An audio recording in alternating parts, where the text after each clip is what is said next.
Day 3 of leg 7 is a very crucial leg out there. Double points on offer, plus the bonus for being the first boat to go around Cape Horn. So we're going to be bringing you all the action that's been going on in the water right now. Turn the tide on plastic. Vestas 11th Hour Racing. They've had a pretty good run of it so far. We're going to be hearing from them in just a moment. Plus, the previous edition's winner, Abu Dhabi Ocean Racing skipper Ian Walker, joined us before we came on air to give us his take on what's going well so far for which teams.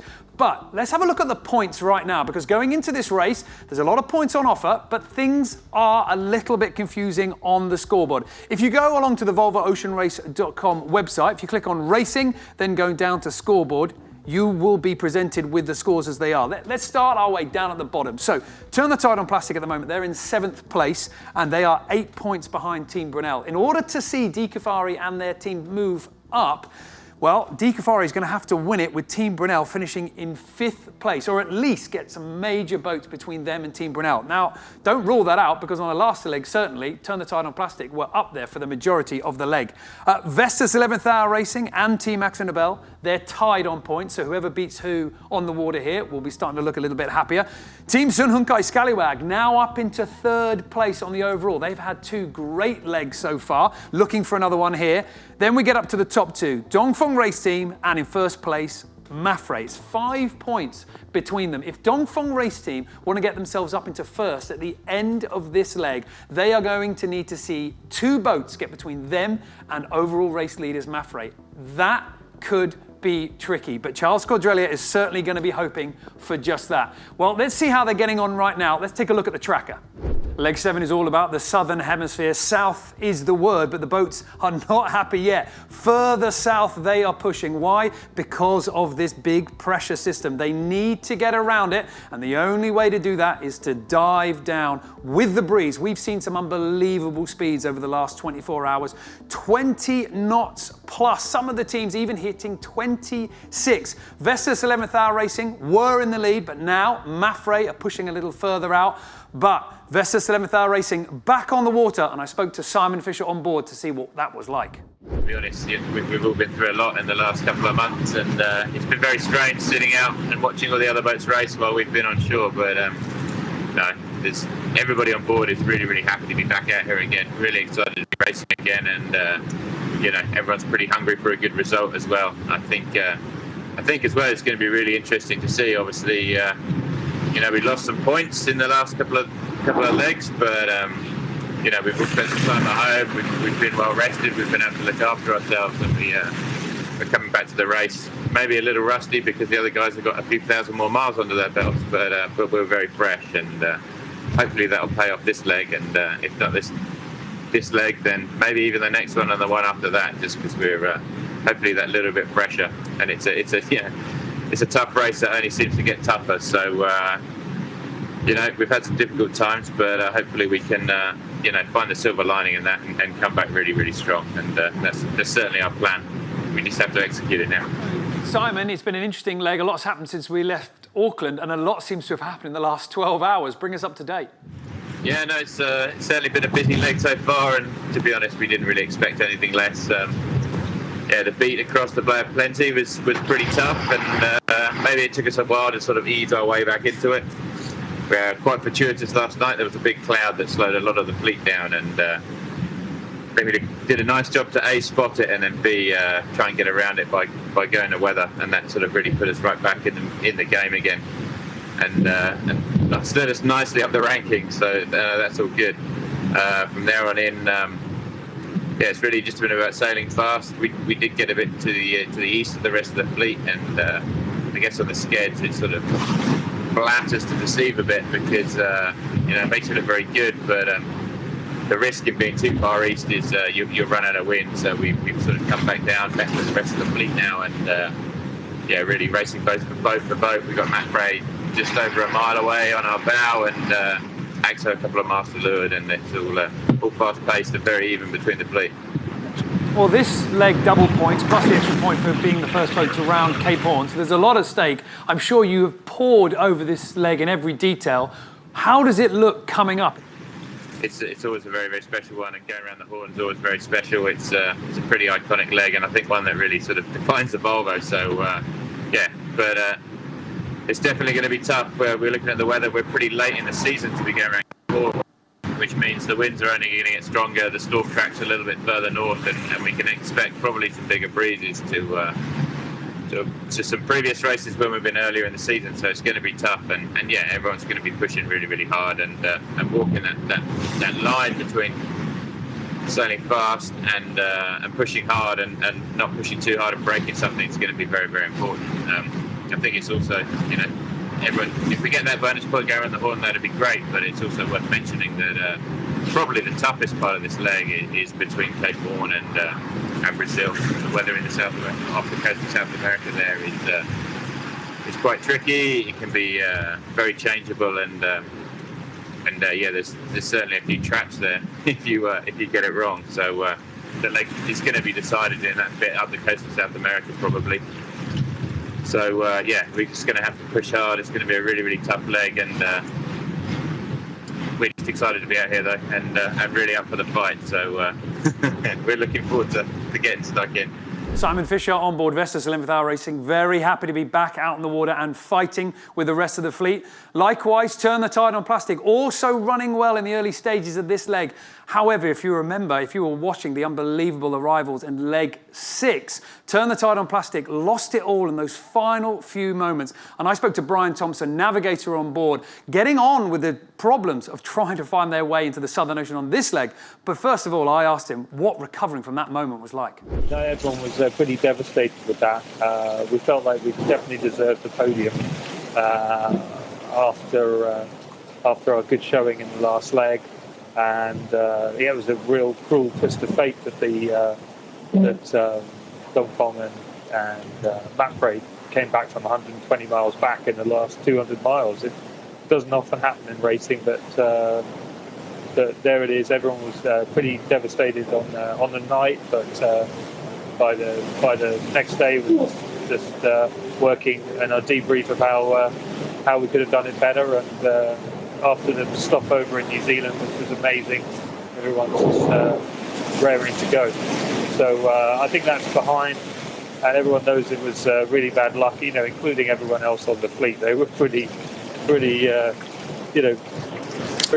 sorry to have seen us fall back, but we're aiming to get another podium, or to get on the podium this leg, or if not this leg, one coming up soon. Now, for those people following the race, they're obviously looking at the rankings, who's first, who's last, who's in the middle. It seems like this point of the race is pretty difficult to call because of east and west. So try and explain it for us. Who's doing well and why? Well, I think there's a big bunch of us really close together. Vestas is slightly to the east, so slightly closer to Cape Horn, but roughly the same distance south. We're all in a sort of east-west line, and the boats that are slightly to the east look better on the tracker.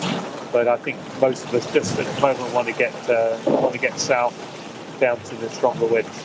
This is quite a young boat, 50-50 male-female with a very big emphasis on young crew members. How have you guys prepared for this Southern Ocean leg? The best preparation was actually leg 3 from Cape Town to Melbourne. A lot of the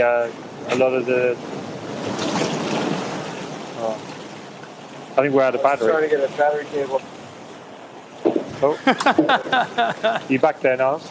Yeah, we can see you. We can see you. Moody lighting. You're looking problem. fab.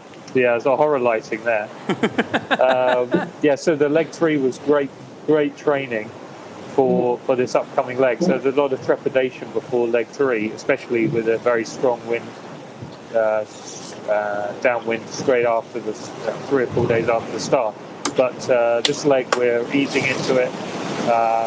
We're going fast, but the water's pretty flat. So the next 3 days are going to be pretty nice, and everyone can get used to to being down in the furious 50s, used to the cold, used to the water on deck. And then after 3 days, the strong winds are going to come in, and looks like over 30 knots the last 5 days into the Horn.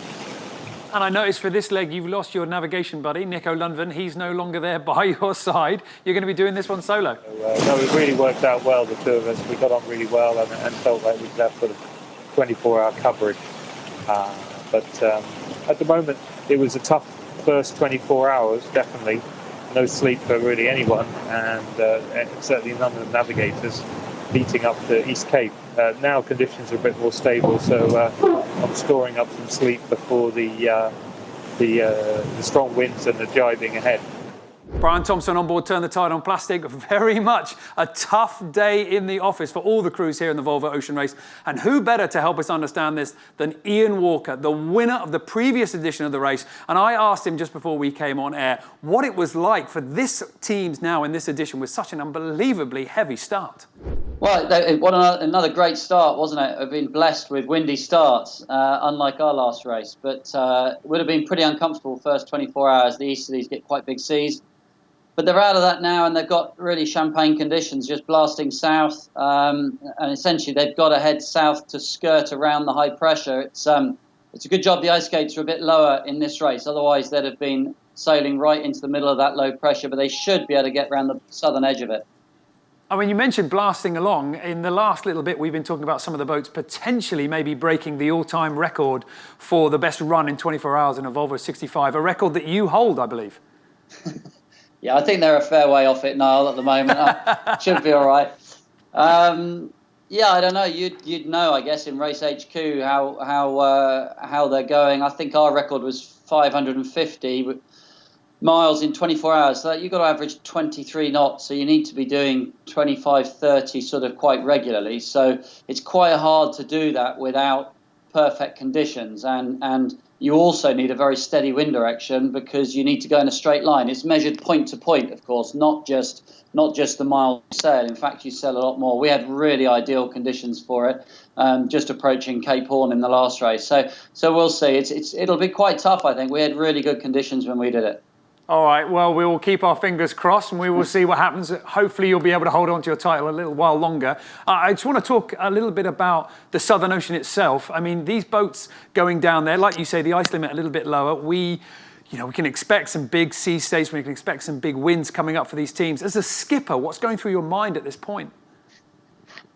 Well, I've done it 3 times. I'm not the most experienced in the world, but in that in that section anyway. And I remember when we left on the second time with the first Abu Dhabi boat, we damaged the bulkhead leaving Auckland, had to turn back. And I remember that time leaving a day behind the fleet and how lonely that felt. It seems an awful long way if you're on your own. And it's always better to be in front in case you have a problem. There's people following up behind you to help you. And you're very, very conscious of your own mortality. You're conscious that you're a long way from help. And unlike almost anywhere else in the world, there's not many boats down there who can help you. So you're very reliant on your competitors. So you don't want to be in last place heading across the Southern Ocean because it's a long way back upwind for people to come and help you. So reliant on your competitors, and we've got a good field of competitors. I mean, at this point in the race, we've certainly been seeing everybody taking their little turn at the front. I mean, I wonder what's your idea now of how this fleet is forming? I mean, Mafre looked incredibly formidable, but last leg, a few little slip-ups. They had to work pretty hard to get a decent result at the end. Yeah, I think the pecking order's still there. I think when the wind settles down, especially downwind, we see Dongfeng and Mapfre having an advantage. But Vestas have definitely closed that gap, and AXA Noble have closed it a lot. Brunel are struggling. I don't know why, but Brunel just aren't quick enough, basically, and then that's forcing them to make tactical errors because they're having to take risks. The one time we've seen Brunel going well was sailing upwind out of China, and actually they were leading the fleet then. So they, for whatever reason, seem to be fast upwind, but this race has been 95% downwind so far. And I think Scallywag, really capitalised, as did Turn the Tide on the last leg with the doldrums crossings. And I think the last 2 legs were really interesting because it threw up all sorts of opportunities for everybody in the fleet, and we saw some big passing moves.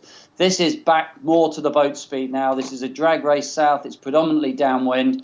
And it looks like the weather's going to be pretty kind to the fleet, actually, over the next 4 or 5 days. They're going to have to run around the bottom of the high pressure. The only problem, as we saw there on leg 2, I think it was, is that means a whole load of jibing along the ice gate.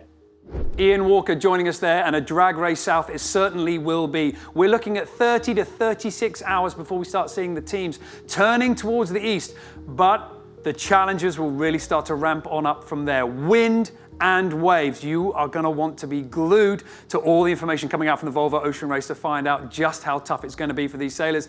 And then even if they make it to Cape Horn safely in one piece with a little bit of energy left in the tank, there's still an awful long way to go before they get to the finish line in Brazil. Plenty of this leg left to come. We're going to be back tomorrow with another quick fix in the morning, and then at 1300 UTC, we will see you for our daily show.